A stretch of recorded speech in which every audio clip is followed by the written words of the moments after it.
Hey, pup. Guess what? Ted is working. Well, they know it as the dad wagon. But anyways, the car is running and not dying, which means I can finally get into doing some other fun stuff with this car. Because without figuring out why it was... Oh, I know. Delivery drivers, so bad. They're so bad. Without figuring out why this thing was randomly dying on me at highway speeds, at intersections, in driveways, randomly just driving around, seeing Christmas lights with the fam. Yeah, it was really frustrating. And turns out it wasn't a sensor. It wasn't a fuel filter. It wasn't something in the transmission or engine or anything. And I feel kind of silly for not finding this earlier, because one of the first things we did with this car when I got it was reattach the shroud dash panel thing underneath the steering column. It was just off, sitting in the back. Car smelled like pot and cigarettes. So had a lot of cleaning to do, and I was just putting things back together. I probably should have checked things out under there, because if I had, I would have seen this. Yeah, turns out just twisting wires together and using some weird non-electrical binding tape to hold them together underneath the dashboard. Yeah, eventually, with bumps and jolts and things that cars sustain over, especially our pothole-ridden roads around here, that those are going to come loose and just randomly cause the ignition to cut.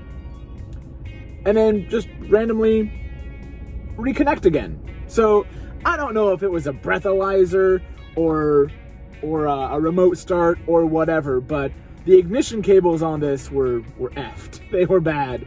So that's fixed now. It took a friend of mine like 2 minutes to find the problem and 5 minutes to fix it. I felt really stupid. Thank you, by the way, if you're watching. You are a godsend. I'm so thankful that I'm done just throwing random ideas and money and stuff at this car to fix a problem that was literally just, well, it smelled like pot and it came from Tennessee, Mike. You should expect to find things like that.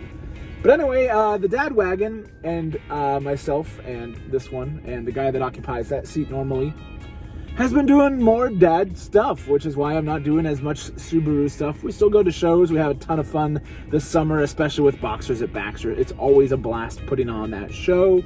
But yeah, I'm doing dad stuff, and finally this thing can drive around and help us chase trains. If you haven't noticed, we've been doing a lot of train stuff. There's a lot of stuff we've been doing with locomotives, and no regrets. I was a huge train fan when I was a kid, so my kid's really my enabler now, and I'm back into it, and it's a lot of fun. If you'd like to check it out, we've got a channel here called Dadified that kind of repurposed from an older channel that I was using, and that's been a lot of fun. I've been spending a lot of time on that. It's nothing against Subaru or anything. It's not like, well, I think Subaru's dumb now. Electric vehicles and the new Forester design sucks and any of that stuff. No, it's none of that. I'm just busy being a dad, and what he likes, I like. And I still take him to the store, and we still go to, shows and stuff like that. But, yeah, so that's been a lot of fun. And now I get to focus a little more on, not being so worried about, if I make this repair and this car just keeps dying, is it really worth it? So, really glad we sorted that out. Thanks for watching. Like, subscribe, comment, all the things that smarter YouTubers than I tell you to do. And we'll see you on the next update for the dad wagon, probably sometime, after the new year. Probably I'll actually have some stuff rolling on this. Lots of Christmas and holiday stuff going on. Some stuff on the STI I'm working on, and a couple other fun things. So stay tuned. See you later.